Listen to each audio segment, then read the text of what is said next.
विपक्ष देख रहे हैं आप, मैं हूं आपके साथ नेहा दुबे। राहुल गांधी ने बुधवार को संसद में एक बार फिर पेगासस मामले पर केंद्र सरकार को आड़े हाथों लिया। राहुल गांधी ने अपने भाषण के दौरान जुडिशरी से लेकर चुनाव आयोग पर सवाल उठाया। उन्होंने कहा कि न्यायपालिका, चुनाव आयोग, पेगासस ये सभी आवाज को दबाने के उपकरण बन गए हैं। राहुल गांधी ने कहा कि जब आप पेगासस को नेताओं की जासूसी के लिए लगाते हैं, प्रधानमंत्री इजराइल जाकर लोगों की जासूसी का उपकरण लाते हैं, तो वे केरल, तमिलनाडु और हर राज्य के साथ धोखा कर रहे हैं। एक सरकार ने सभी संस्थानों पर कब्जा कर लिया है। आप ये जो हमला कर रहे हैं देश के संस्थानों पर, इसका जवाब मिलेगा। राहुल के भाषण पर अब सियासी घमासान छिड़ गया है। कानून मंत्री किरण रिजिजू ने राहुल के बयानों की निंदा की है। उन्होंने कहा कि राहुल गांधी को लोकतंत्र में विश्वास नहीं है। रिजिजू ने कहा कि न केवल भारत के कानून मंत्री के रूप में बल्कि एक सामान्य नागरिक के रूप में राहुल गांधी ने भारत की न्यायपालिका और चुनाव आयोग के बारे में जो कुछ भी कहा है, मैं उसकी निंदा करता हूं। ये हमारे लोकतंत्र की महत्वपूर्ण संस्थाएं हैं। राहुल गांधी को तुरंत लोगों, न्यायपालिका और चुनाव आयोग से माफी मांगनी चाहिए। राहुल गांधी ने जिस तरह के आरोप लगाए हैं वो सरासर गलत है। कानून मंत्री ने आगे कहा कि हम जानते हैं कि राहुल गांधी लोकतंत्र में विश्वास नहीं रखते हैं और उन्हें संवैधानिक संस्थाओं के मायने नहीं पता कि आखिर संवैधानिक संस्थाओं के लिए कैसे उनका सम्मान किया जा सकता है, कैसे उनका सम्मान करना चाहिए। हम उनकी आदतन मूर्खतापूर्ण टिप्पणियों को गंभीरता से नहीं लेते हैं, लेकिन उन्होंने संसद भवन से संवैधानिक संस्थाओं के बारे में कहा है, इसीलिए उन्हें बिना शर्त माफी मांगनी चाहिए। इसके बाद लोकसभा में विपक्ष के नेता अधीर रंजन चौधरी राहुल के बचाव में सामने आए और बीजेपी नेताओं पर निशाना साधा। अधीर रंजन चौधरी ने कहा कि राहुल गांधी के भाषण से बीजेपी में खलबली मच गई है। उन्होंने कहा कि किरण रिजिजू को राहुल गांधी पर टिप्पणी नहीं करनी चाहिए थी। पेगासस का मुद्दा जुडिशियल मुद्दा नहीं बल्कि देश का मुद्दा है। सदन के अंदर इस पर चर्चा करना हमारा अधिकार है, ये बात उनको पता होनी चाहिए। उधर विदेश मंत्री एस जयशंकर ने राहुल गांधी की उस टिप्पणी पर निशाना साधा जहां लोकसभा में भाषण के दौरान राहुल गांधी ने कहा था कि बीजेपी की नीतियों ने चीन और पाकिस्तान को एक साथ लाने का काम किया है। विदेश मंत्री ने कहा कि राहुल गांधी को इतिहास के बारे में जानने की जरूरत है। विदेश मंत्री ने कहा कि 1963 में पाकिस्तान ने गैरकानूनी तरीके से सक्शगाम वैली चीन को सौंप दी। चीन ने 1970 के दशक में पीओके के जरिए काराकोरम हाईवे का निर्माण किया था। 1970 के दशक से दोनों देशों के बीच करीबी परमाणु सहयोग भी है। साल 2013 में चीन पाकिस्तान इकोनॉमिक कॉरिडोर की शुरुआत हुई। जयशंकर ने राहुल को संबोधित करते हुए कहा कि आप खुद से पूछे कि क्या तब चीन और पाकिस्तान दूर थे।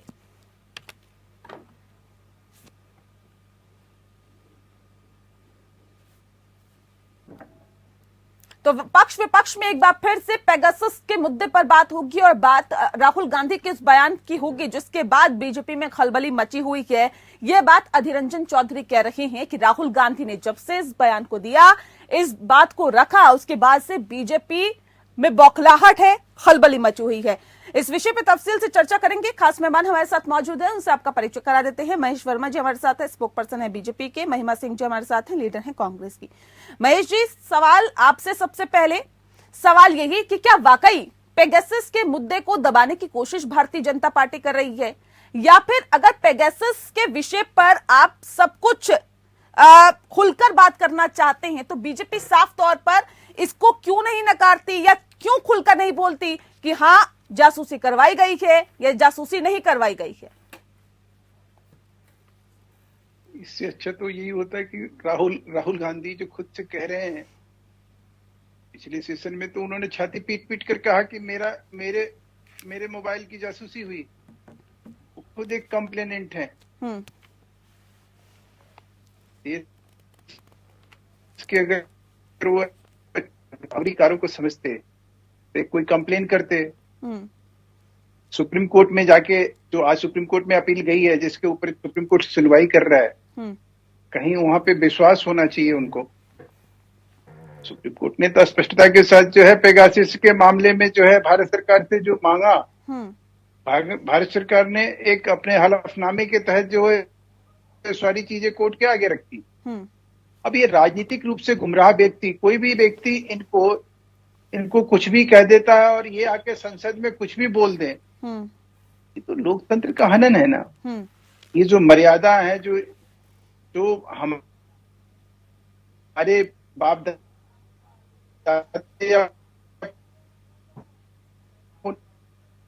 जो है बड़ी से आजादी पाई और उसके बाद हमने भारतीय संविधान की स्थापना की, लोकतंत्र का मंदिर जो संसद है उसमें आके लगातार देशवासियों को गुमराह कर राजनीतिक रूप से आपको जो है आप झूठ बोलना है। आप कांग्रेस नेता के नाते बोले, अपने नहीं बोले, समझ में आता है, लेकिन एक देश के नेता के रूप में इस तरह से बोलना और देश को गुमराह करना, ये बहुत ही हास्यास्पद है, अत्यंत निंदनीय है।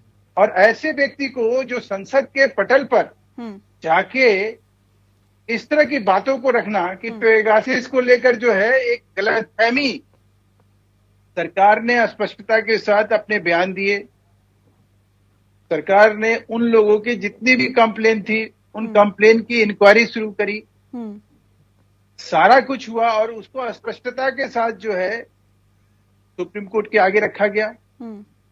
राष्ट्रपति के अभिभाषण पे आप अगर बोलने उठते हो तो जो उसके मुद्दे हैं उस पे बोलो ना, तो उसकी तो समझ है नहीं आपके पास। राहुल गांधी ने कहा है कि न्यायपालिका, चुनाव आयोग, पेगासस ये सभी आवाज को दबाने के उपकरण बन गए हैं। इस पे रिएक्शन दीजिए अपना।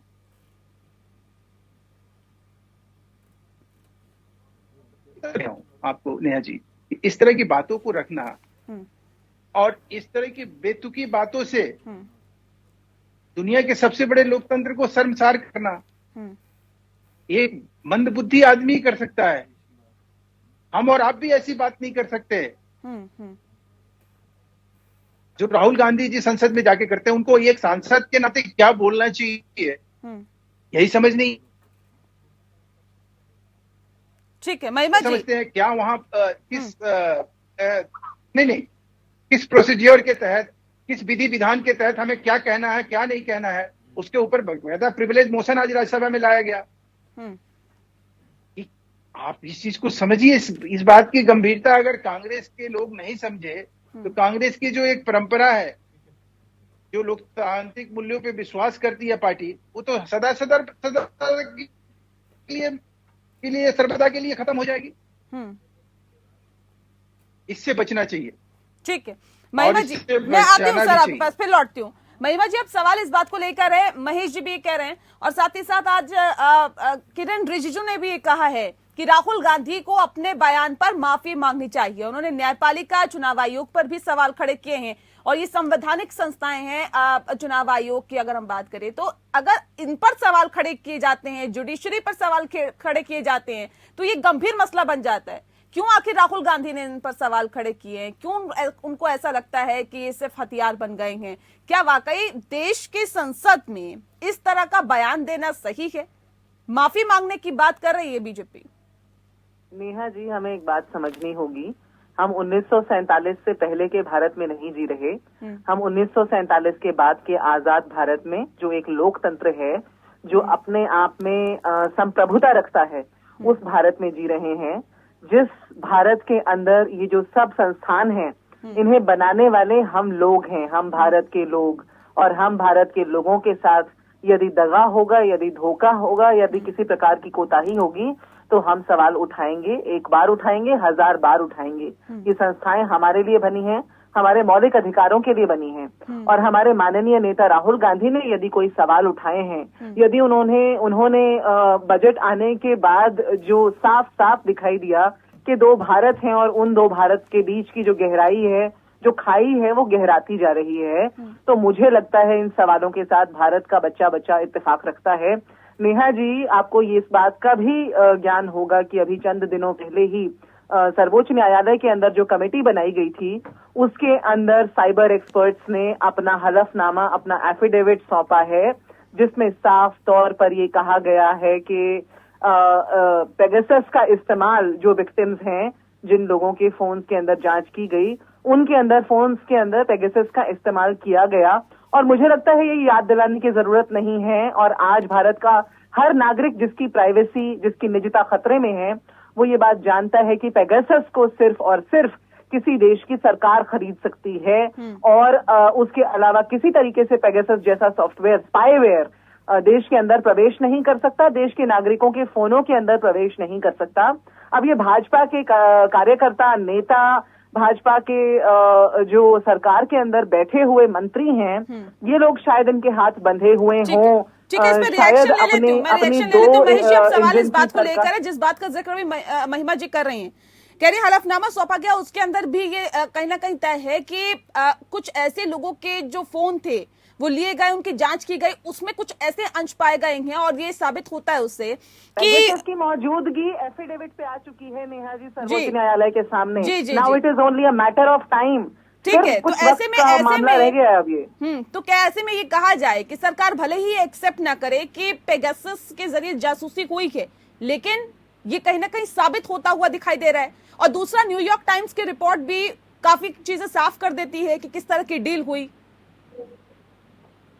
नेहा जी, अभी जो महिमा जी कह रही हैं, इसी बात को अगर आप कहीं ध्यान में रख के बात करिए तो राहुल गांधी का जो स्टेटमेंट है वो गलत साबित होता है। अब ये कह रही हैं कि भाई सुप्रीम कोर्ट के अंदर ऑलरेडी कोई रिकॉर्डिंग है, उस रिकॉर्डिंग में कहा है लागू होने से पहले उसका एक यूएन चार्टर है और उस चार्टर के तहत जो है वो कोई भी इस तरह की एक्टिविटीज नहीं कर सकता है। इस तरह की कोई भी एक्टिविटीज करने का मतलब है कि पेगासस को जो है पूरे दुनिया से बाहर कर दिया जाएगा। सवाल उठता है कि न्यूयॉर्क टाइम्स ने उस चीज को क्यों नहीं छापा? न्यूयॉर्क टाइम्स का मालिक कौन है? उस मालिक से मीटिंग किसकी हुई? ये सब बातें भी देश के सामने आनी चाहिए। अगर आपको लगता है कि भाई आपको पेगासस के ऊपर बहस करना है, आइए ना, बैठिए, आप उसके ऊपर नोटिस दीजिए और नोटिस देके आप बोल के निकल जाते हैं, भाग जाते हैं, इससे बात नहीं चलेगी। आप सुप्रीम कोर्ट के जजेस के ऊपर, सीजीआई के ऊपर आप सवाल उठाते हैं, आप ले आइए, उनके विशेषाधिकार हनन लेके आइए, उनके ऊपर जो है उनको जो है इम्पीचमेंट का जो है प्रपोजल लेके आइए। नहीं, उसमें भी कहिए कि भाई ये जज जो है सुप्रीम कोर्ट भ्रष्ट है।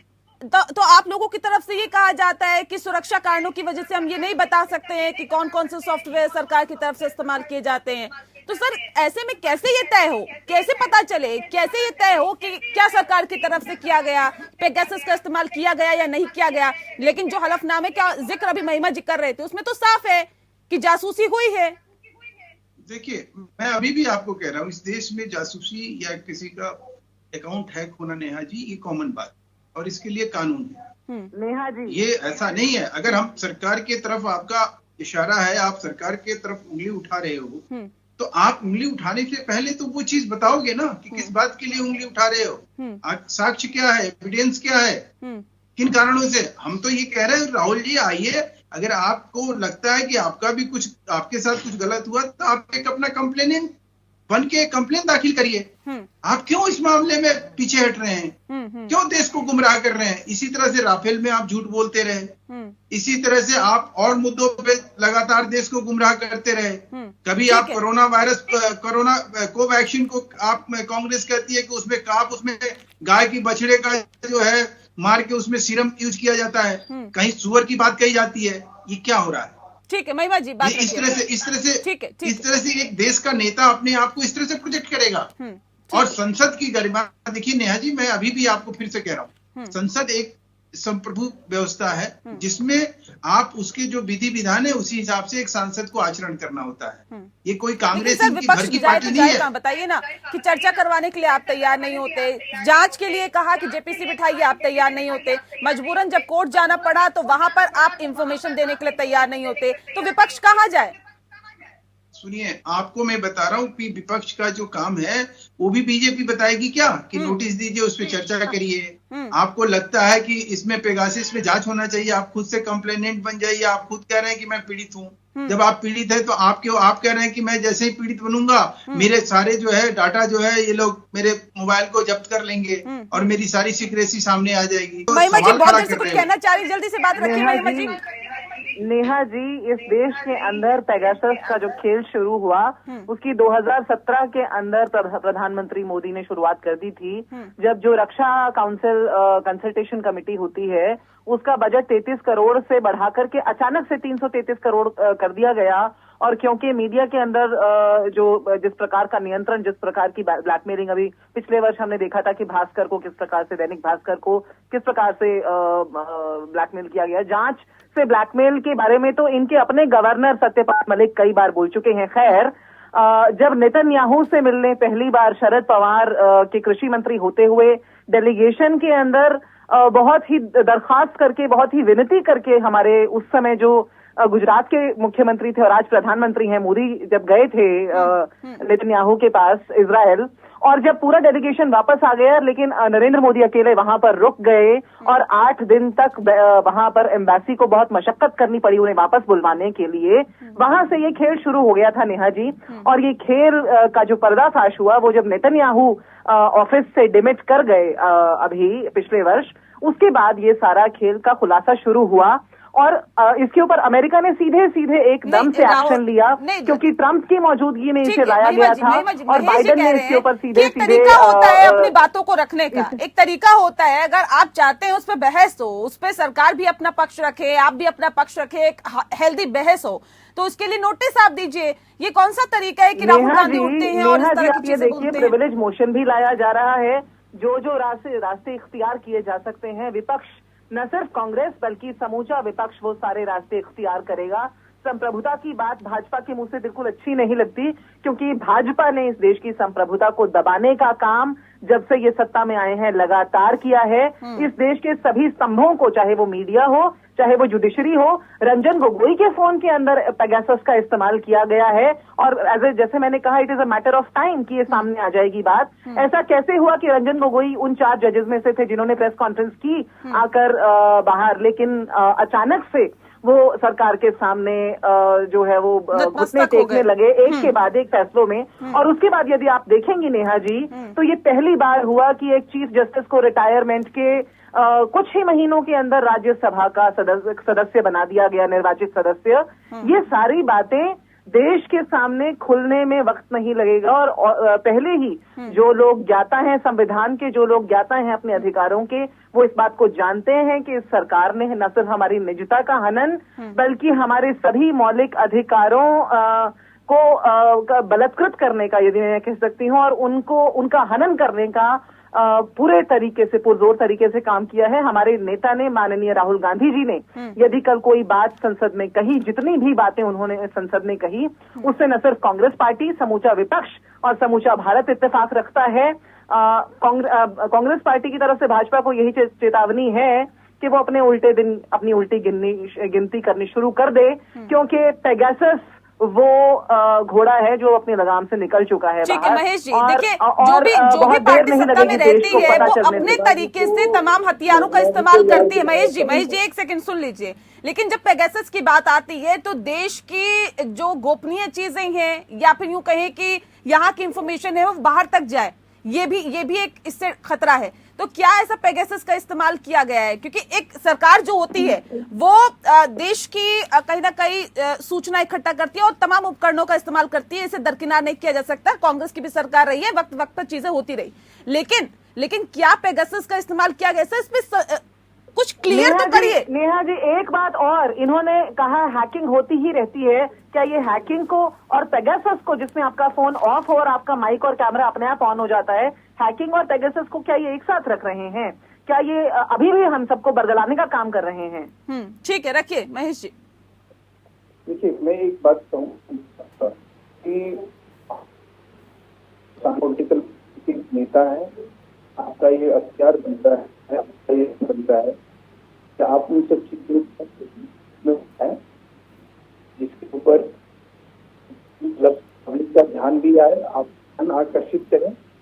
सवाल ये है कि आप झूठ के सहारे तो गंदा करके एक आधारहीन और तथ्यहीन बातों को रखकर आप गुमराह करने का कोशिश जो करते हैं, उसके ऊपर सबसे बड़ा, अगर कोई किसी ने टीका टिप्पणी किसी करी, सुप्रीम कोर्ट ने करी।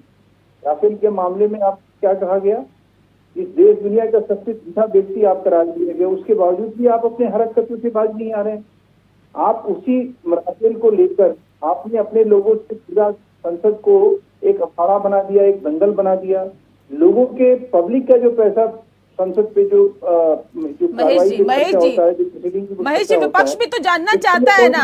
अगर अश्विनी वैष्णव बयान देते हैं, सुन लीजिए सर, अश्विनी वैष्णव कहते हैं कि पेगासस के विषय पर अगर वो बताते हैं तो ये भी नहीं कहते खुलकर कि नहीं जी सरकार ने नहीं ऐसी कोई जासूसी करवाई, ये भी नहीं कहते हैं कि करवाई। ऐसा डिप्लोमेटिक आंसर दे देते हैं जिससे ये भी तय नहीं होता कि उन्होंने करवाई है या ये भी तय नहीं होता कि उन्होंने नहीं करवाई है। अगर नहीं करवाई तो सरकार खुलकर बोले ना। नेहा जी एक चीज मैं करेक्ट करता हूँ आपको, राज्यसभा में इससे पहले भी पेगासस को लेकर 123 आदमियों का कंप्लेन आया। सबके जो टेलीकॉम और सूचना प्रौद्योगिकी मंत्री जो थे रविशंकर प्रसाद जी थे, और उस समय उन्होंने राइटिंग में लिख के ये बात कही कि देखिए आप अगर किसी को इस तरह की शिकायत है तो वो शिकायत अपना दर्ज कराए और उसकी जांच होगी, और उसके तहत वो जांच भी शुरू हुई। और उस जांच में जो सामने आया उसमें यह आया कि पेगासस की कोई ऐसी भूमिका नहीं है, उसको पार्लियामेंट में भी रखा गया। वो जांच कैसी थी बताइए? नहीं, वो जांच कैसी थी? कौन सदस्य उसके अंदर थे?